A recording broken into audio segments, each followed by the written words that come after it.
Le livre de Peter Pan a été écrit par J.M. Barrie en 1911 environ. Histoire que l'homme, M. Barrie, a raconté au fils de sa meilleure amie Sylvia.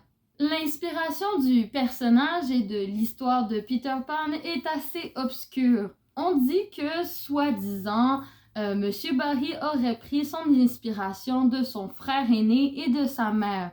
Sauf que petit point important à savoir, c'est que David, son frère aîné, est mort à l'âge de 13 ans et que le deuil terrible que sa mère a eu à cause de la mort de son fils a profondément atteint M. Barrie et à cause de ça, il s'est dit en fait que son frère, qui était normalement son frère aîné, allait pour toujours rester un enfant de 13 ans. Et à tout jamais, parce qu'il ne faisait plus partie de ce monde. Eh bien, dites-vous que c'est de cette petite idée qu'est née l'histoire de Peter Pan. Donc, j'espère que vous êtes prêts parce que, contrairement à ce qu'on peut croire, l'histoire réelle de Peter Pan n'est peut-être pas aussi logique, réaliste et surtout heureuse comme l'est dans le film de Disney. Dans cet épisode, nous allons parler uniquement du film comparatif de Disney, Peter Pan, et non pas du deuxième film, celui avec la fille de Wendy, et encore moins des réalisations cinématographiques réelles. On a eu comme le film Peter Pan ou le film Pan, qui est aussi des inspirations du livre, mais on va rester focusé uniquement sur le dessin animé de Disney, même si pour des raisons images, j'ai utilisé celle des films aussi. Donc j'espère que vous êtes prêts, c'est parti! La famille Darling n'était pas très riche, mais elles étaient fières d'eux. Elles voulaient faire comme les autres, envoyer les enfants dans une bonne école, engager une nourrice, etc. Mais au vu de leur budget, ils ont réussi à engager qu'une chienne appelée Nana. Mais tout a débuté quand les enfants commencèrent à voir dans leurs rêves le pays imaginaire. Toujours la même, une île, avec des détails différents pour chaque enfant. Et Peter Pan arrivait dans l'imaginaire collectif de tous les enfants sans même que tu t'en rendes compte, tant que tu étais jeune et innocent. Mais en grandissant, tu oubliais la présence de Peter Pan dans tes rêves. Tout le monde savait les mêmes informations à propos de Peter Pan. Il ne grandissait jamais, il vivait au pays imaginaire, il avait pour devoir d'accompagner les enfants morts dans l'au-delà ou encore kidnapper les enfants qui étaient perdus depuis plus de 7 jours dans le monde des humains. Mais le plus étrange dans tout ça, c'est que plus tu voyais Peter Pan dans tes rêves, plus ceux-ci étaient étranges. Comme par exemple, tu pouvais un soir voir ton père mort dans la forêt accompagné de Peter Pan, mais quand tu te réveillais, tu trouvais que tout cela avait été tout à fait normal, parce que c'était grâce à Peter Pan. Étrangement, dans la maison des Darling, les choses devenaient encore plus étranges que la normale. On retrouvait des feuilles devant la fenêtre où on entendait le bruit d'une flûte au loin le soir. Mais une nuit, Madame Darling décidait de dormir dans la chambre des enfants et se fit réveiller par Peter Pan, qui rentrait dans la chambre pour essayer d'aller voir les enfants. En voyant la mère dans la chambre des enfants, Peter Pan prit peur et essaya de s'enfuir. Mais grâce à Nana, celle-ci arriva à choper l'ombre de Peter Pan et la donna à Madame Darling, qui décida de l'enfermer dans le tiroir de la chambre. Quelques jours passa, puis une semaine passa, et la mère était toujours inquiète de se dire que Peter Pan allait probablement revenir à la maison. Mais malheureusement, ce soir-là, elle devait passer toute la soirée avec son mari dans une soirée mondaine. Et par un heureux hasard, Nana avait bu le médicament de M. Darling et donc dormait profondément dehors. Elle allait devoir laisser les enfants tout seuls et partir de la maison. Quelle erreur Madame Darling avait faite cette soirée-là. Parce qu'en effet, c'est cette nuit-là que Peter arriva avec Fée Clochette dans la chambre des enfants pour récupérer son ombre. Et dès qu'il la trouva, Il fut très frustré et contrarié de remarquer que l'ombre ne voulait pas se rattacher à lui. Il commença donc à pleurer tellement fort qu'il réveilla Wendy. Mais Wendy, gentille comme elle était, aida Peter à recoudre son ombre à lui et en profita pour lui poser quelques questions. Elle a appris que Peter s'était enfui de chez lui quand il était enfant en entendant le futur que ses parents lui réservaient. Mais celui-ci ne voulait jamais grandir et ne voulait certainement pas devenir un adulte. Et donc, il s'enfuya. En voyant la générosité de Wendy, Peter eut une idée. Il persuada Wendy de devenir la mère des enfants perdus qui étaient au pays imaginaire. Celle-ci accepta et décida de partir avec ses frères, John et Michael, au pays imaginaire avec Peter. La disparition des enfants attrista terriblement les parents, mais malheureusement, ceux-ci étaient déjà rendus très loin quand les parents rentrèrent à la maison. Et même si le voyage n'avait pas été facile, les enfants arriva au pays imaginaire, fatigués, affamés, et l'un des frères de Wendy avait même failli mourir.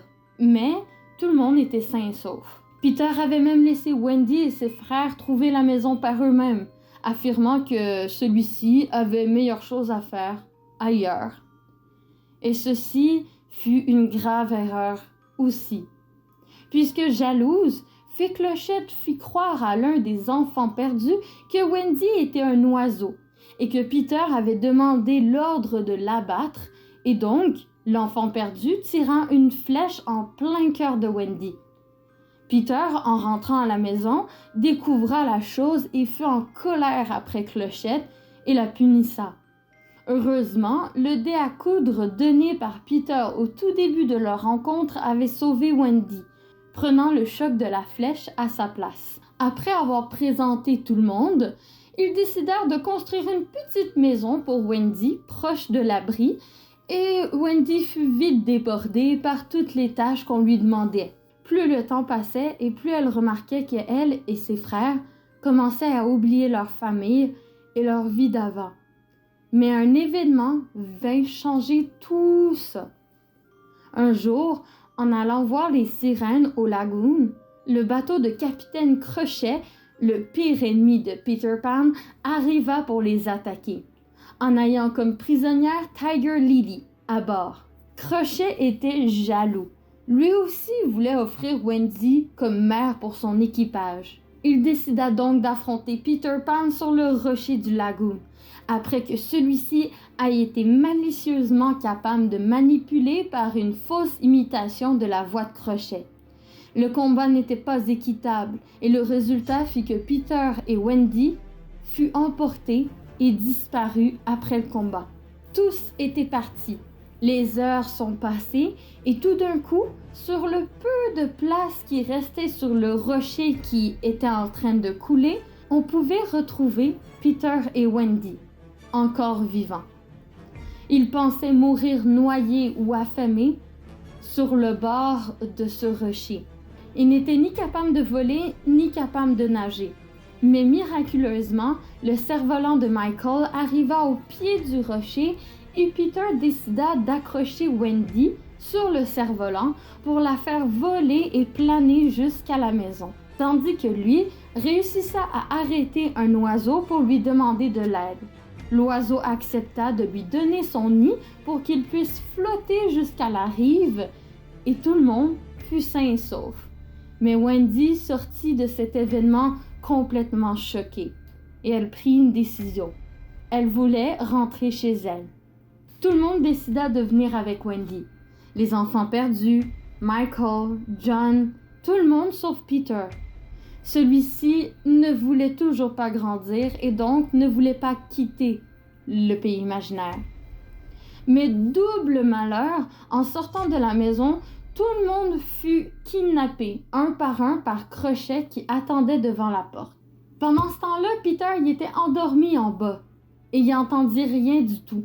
Et encore moins quand Crochet descendit pour mettre du poison dans son médicament hebdomadaire qu'il devait boire. Quand Peter se réveilla plusieurs heures plus tard, c'est Fée Clochette qui le prévint de la situation, du kidnapping, du poison, etc. Mais Peter refusa de croire Fée Clochette et celle-ci fut obligée de se sacrifier pour Peter, lui prouvant que le poison était bel et bien dans son verre. Mais ne vous inquiétez pas, grâce au fait que vous tous, vous croyez aux fées, Fée Clochette fut sauvée et le poison ne fit aucun effet. Mais il était temps d'aller sauver les enfants. Tous étaient accrochés à la planche du bateau et Peter devait réfléchir vite pour les sauver. Il imita donc le bruit du pire ennemi de Crochet. Non, pas Peter, le deuxième pire ennemi de Crochet, le crocodile qui faisait tic-toc.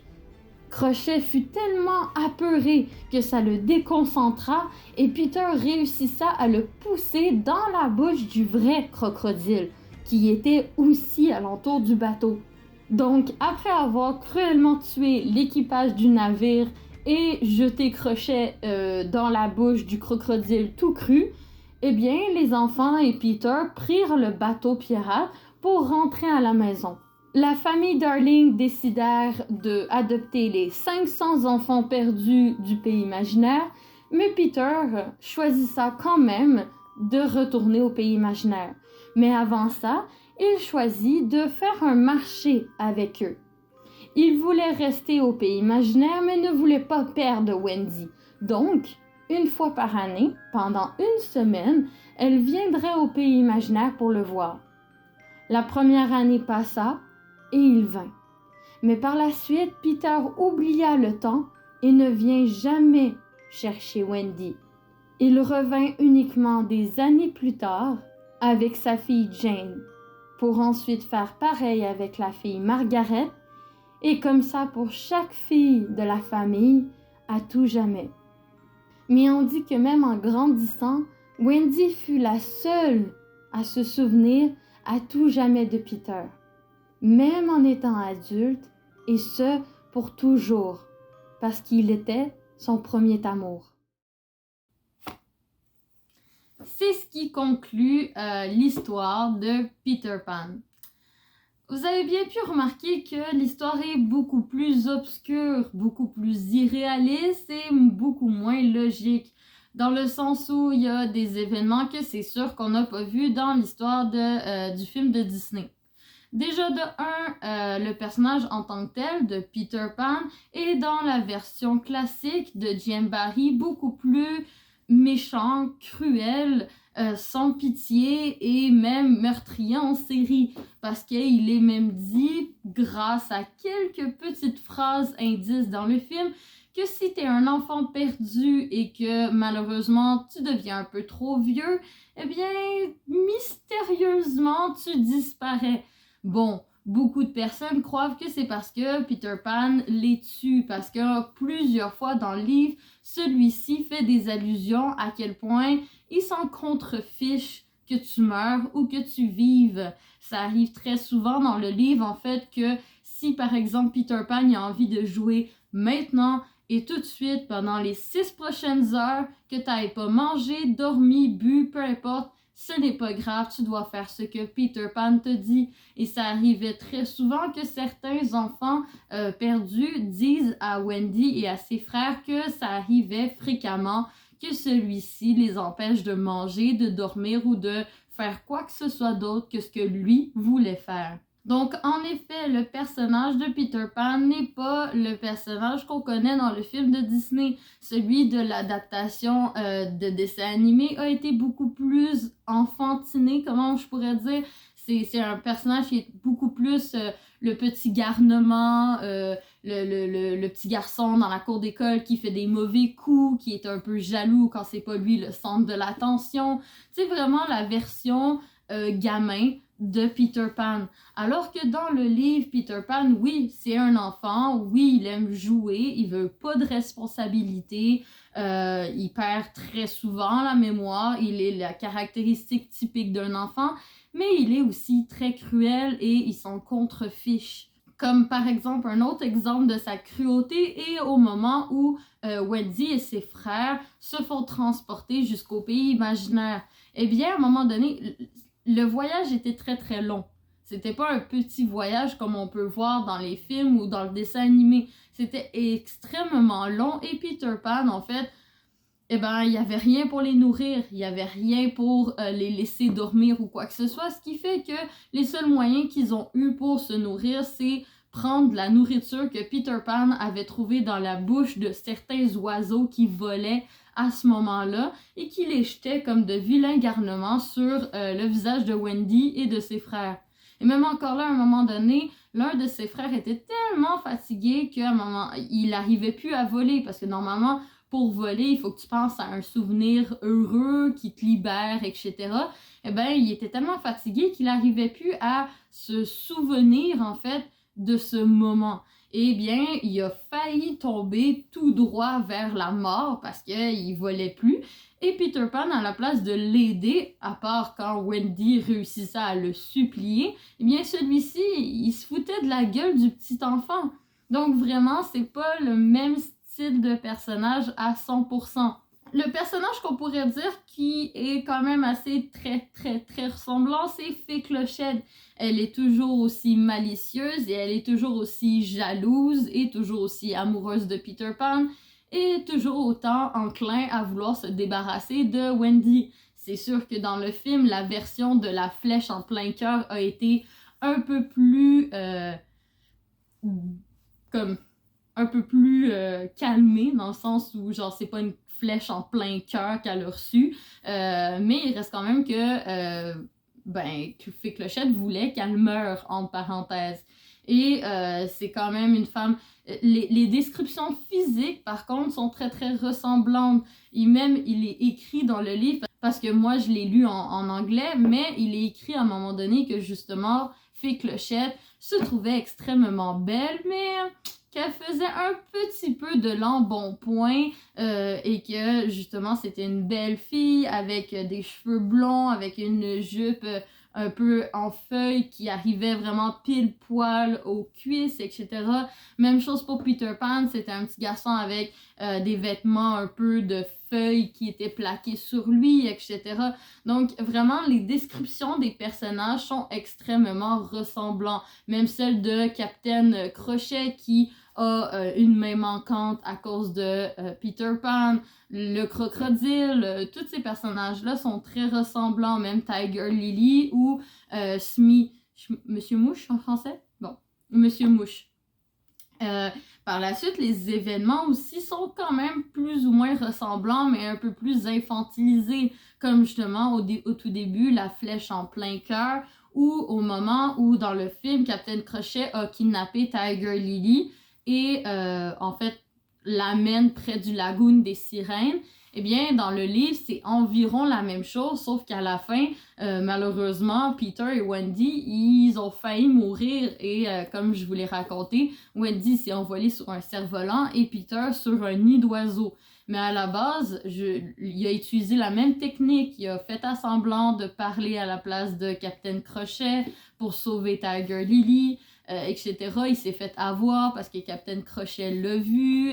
Donc ça, c'est des choses qui sont quand même assez ressemblantes. Donc l'histoire en général est pareille, sauf beaucoup plus embellisée en fait, en quelque sorte. Et la fin aussi, on n'a pas vraiment d'indice si tu regardes pas le deuxième film, mais normalement, Peter Pan, justement, il revient pour aller chercher Wendy, mais elle a vieilli, donc il vient chercher sa fille, puis par la suite son autre fille, etc., comme si c'était une malédiction. Mais il reste que la famille a adopté les enfants perdus dans les films, pas le dessin animé nécessairement, mais dans les films, c'est clairement dit que les enfants perdus se font adopter par la famille Darling. Donc, tout dépendant de quelle version que vous utilisez, l'histoire est quand même très ressemblante du celle du livre, mais beaucoup moins sordide et beaucoup moins négatif, entre parenthèses. La chose qui est la plus différente, c'est celle de la mort en fait, la tentative de mort de Peter Pan, où Captain Crochet, en kidnappant tous les enfants perdus, vint pour essayer d'empoisonner le médicament de Peter Pan. En effet, dans le dessin animé, c'est un cadeau, une bombe en cadeau qui est utilisée à la place. Je ne sais pas exactement pourquoi. Est-ce que c'est parce que c'est plus simple pour des enfants de comprendre le système d'un cadeau qui explose plutôt qu'un poison? Mais dans tous les cas, il reste quand même que l'essence même de l'histoire est pareille. Donc, dites-moi en commentaire ce que vous avez pensé, ce que vous pensez que j'ai oublié, parce que je veux dire, j'ai pas expliqué tout en détail. Il y a beaucoup plus de subtilité que ce que j'ai raconté par rapport au personnage, mais c'était le résumé global de qui est le vrai Peter Pan et sa vraie histoire. Donc, abonnez-vous si vous avez aimé ça pour en avoir plus et davantage. Likez la vidéo et je vous fais des gros bisous du Québec!